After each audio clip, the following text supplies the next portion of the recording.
Berdoa mudah-mudahan mendapatkan keselamatan. Selamat tidak punya cuma di dunia, tapi selamat di dunia wal akhirat. Allahumma ditutup semua. Oh, ada lagi tembang yang itu istilahnya yang membacakan itu yang lebih tua. Umpamanya itu buat pewarah para anak cucu. Pomo kasmami. Mami itu saya. Anak putu joleno.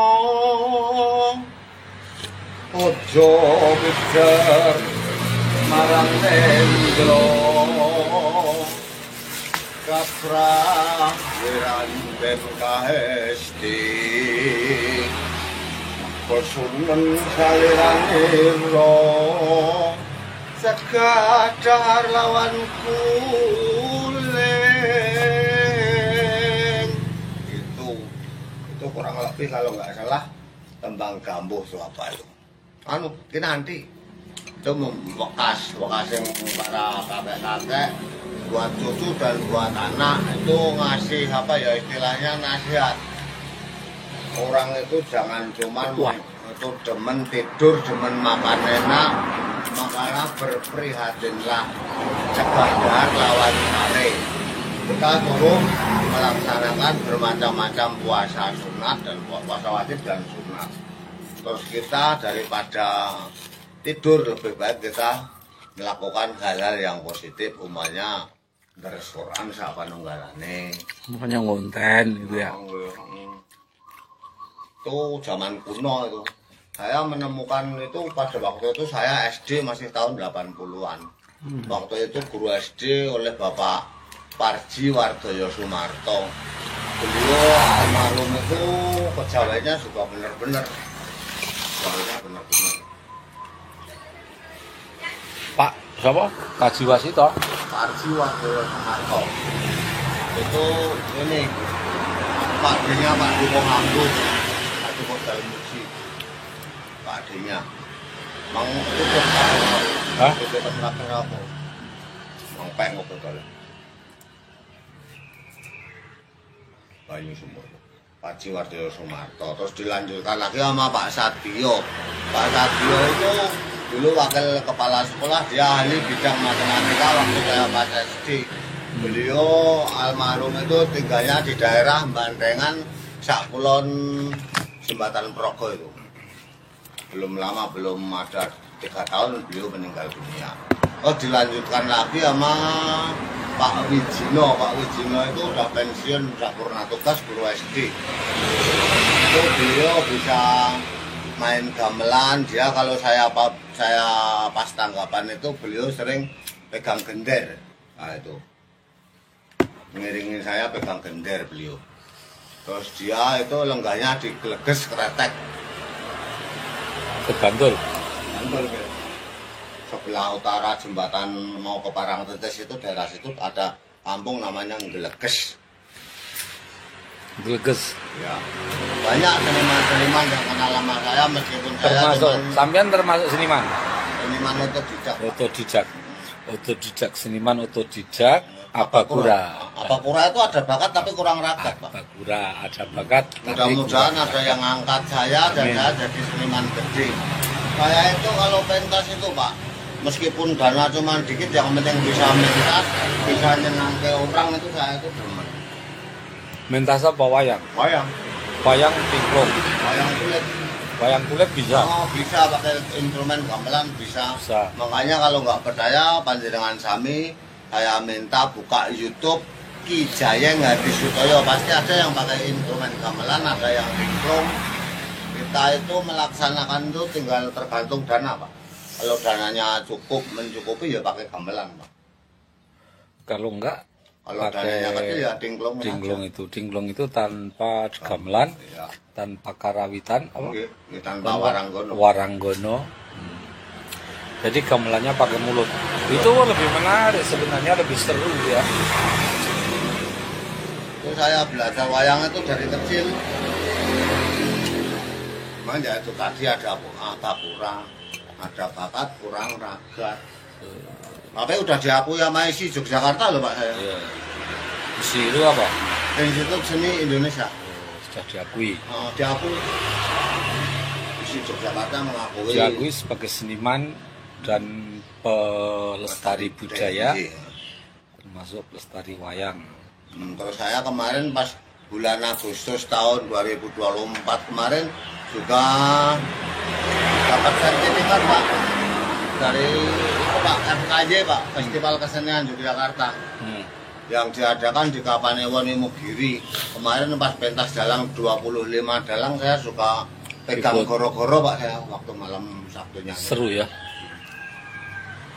Terus dari Kelurahan Mukirsari, berhubung saya pembawa ikon Mukirsari maju ke The Best of the World of the itu The Best of the World on the Culture. Saya juga didapat piagam dari Bapak Luna, piagam dalang otodidak Mukirsari. Piagam, penghargaan. Karena Mukirsari kan slogannya berbudaya sejahtera mendunia. Kemarin ini kesampaian. Ya. Dan itu di Swiss tuh Pak kemarin. Ya. Waktu kapan itu saya juga dipentaskan di Gazebo Batik Giriloyo. Gazebo Batik Giriloyo. Waktu itu saya itu menyambut tamu. Pas yang pertama itu panjanganipun Bapak Sandiaga Uno. Kedua kalinya itu pas panjenengan Gusti Kanjeng Ratu Bendoro itu ke Imogiri. Yes. Ya, itu terus kemarin itu pas yang terakhir itu dari aktor dari Kuningan itu ya, dari Jawa Barat itu ya kemarin. Pas dikasih itu. Kan di judul wayang dan saya pun sering di judul wayang kemarin menerangkan tembang Mojopat. Mojopat ada berapa, urutannya gimana dan itu artinya apa juga saya terangkan kemarin menerangkan para siswa dari Sulawesi Pak. Dan masih banyak lagi event di tempat Maju Karya Bapak Suyono ngerajin wayang kulit itu Pak. Dan saya pun jadi seniman kemarin tambah profesi Pak. Saya kemarin ikut ketoprak pegang itu Pak komedi dagelan itu Pak. Pas malam tahun baru kemarin. Berarti gelarnya banyak ya. Bakat ya, bakat itu. Ya, tapi ya kurang ragat tadi. Apa kurang tadi ya? Apa kurang ada bakat kurang ragat. Ya semoga yang menonton bisa meragati. Ya, Nanti bisa menganggap wayang dingklung dengan budget seadanya. Tapi acara tetap bisa berjalan karena ini Pak Jeng ini benar-benar di samping pemerhati juga dia pelestari budaya, terutama budaya wayang. Dia juga fasih menceritakan tokoh-tokoh wayang dari A sampai Z, dari apa Punokawan apa? Itu Pak, yang penting yang sekarang banyak diketahui tentang Pendowo dan Kurowo Pak. Pendowo dan Kurowo dia masalahnya juga kalau yang nyampe atas nggak nyampe Pak. Itu itu harus benar-benar orang yang udah kejawennya udah tinggi Pak. Itu biasanya para Ngarso Dalem juga para Nayoko Projo dan para Kadang Sentono dan para Abdi Dalem yang ngerti Pak. Misalkan dalam cerita Sumantri Pak itu nggak nyampe anak-anak sekarang. Anak sekarang yang ngerti cuman Baratayuda Pak. Antara Pendawa sama Kurawa itu Pak. Jangankan itu Pak dari zamannya Poncowati Dendo Perang Giriantoro yang banyak itu Wadyabala Wanara Monyet Kethek itu pun susah untuk dimengerti anak sekarang. Paling sekarang yang dimengerti Pendowo Limo sama Kurowo dan sama Ponokawan. Alhamdulillah Mas Seno Nugroho almarhum kemarin bisa mengangkat wayang kawula muda mengikuti wayang lagi dan saya insya Allah berarti melanjutkan perjuangannya. Semoga berhasil. Amin. Nah, terus kalau Anoman Obong itu apa? Anoman Obong itu waktu itu Anoman itu kan sebagai duta dari Prabu Rama dari Poncowati. Dia itu masuk ke Taman Argosoko. Taman Argosoko itu tamannya Prabu Rahwana di Alengkabiraja. Waktu itu beliau ketemu sama Rekian Sinto, istri sang Prabu Rama. Waktu itu Anoman Sebono dikasih kalpiko. Kalpiko itu cincin Pak. Sama nasi yang dicupu. Cupu itu botol kecil, istilahnya botol itu. Cupu. Nah itu sebagai pralambito. Pralambito itu pralambang, Pak. Ntar nasi kalau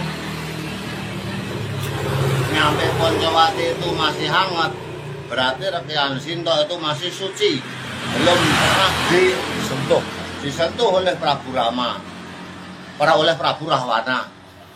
Terus itu cincin itu dibawakan oleh Hanoman Senggono itu, tujuannya itu buat sang Prabu Rama. Ntar kalau dipakai di jari manis Prabu Rama, kalau pas itu berarti Rekian Sinto itu masih suci. Kalau udah lodok berarti udah pernah disentuh, diajak senggama sama Rahwana. Kalau Anoman, kok ada Anoman Obong ini? Anoman waktu itu pas mengemban amanat itu ketahuan nama Patih Prahasto sama Raden Indrajit putra dari Rahwana. Terus Anoman ditangkap itu. Terus diobong. Ditangkap, dibawa ke alun-alun, dirantai, dibakar. Oh, dibakar. Itu ceritanya. Jadi kan ada penyanyian obong. Ya, Anoman obong. Terus Indrajit. Ada terus waktu itu Anoman dibakar. Terus Ki Lurah Semar Bodronoyo punya kakak yang ngabdi pada Prabu Rahwana, namanya Togok. Itu kakaknya Pak, kakaknya Ki Lurah Semar. Sama Ki Lurah Semar, tempatnya Togok itu di Kelurahan Trubus Trembulu itu. Sama Semar Bodronoyo dikasih lidi, sodo lanang. Oke, semono ya Lur, ini pengen cerita wayang nanti silahkan ke Pak Jayeng, Ki Jayeng Hadi Sutoyo dari Telatah Mukirsari Imogiri Kabupaten Banjar. Wes gitu ya Lur, terima kasih. Selamat beraktivitas, semoga kita sehat selalu. Salam interaksi. Assalamualaikum warahmatullahi wabarakatuh.